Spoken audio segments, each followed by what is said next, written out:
للاسف مستر كولر ما عرفش يدير الماتش، يعني للمره المليون مستر كولر ما بيعرفش يدير ماتشات، يعني في ماتشات كده بتفلت منه ما اعرفش ليه، مش فاهم ليه، في حاجه غلط.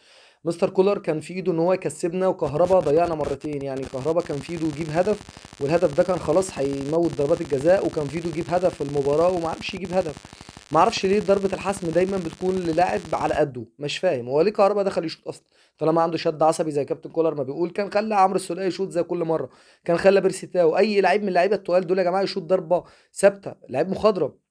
انت جايب لي لعيب اصلا نازل عنده شد عصبي اساسا، ويعني معلش بقى له فتره كبيره بعيد عن الملاعب، ومخليه يسدد، وبعدين عايز افهم حاجه، هو طلع وسام ابو علي ونزل كهربا، مفيش مشكله، ما عنديش مشكله. هو طلع عطيه الله ونزل مكانه عمر كمال ليه؟ يعني غير، خلى عمر كمال يلعب في الشمال مكانه ليه؟ يعني عمر كمال بيأدي في مكانه على قده قوي، يعني بتخليه بتحط عليه حمل اكتر ما هو. يا مستر كولر بالله عليك راجع نفسك، عشان بطوله الانديه دي هتبقى مسخره.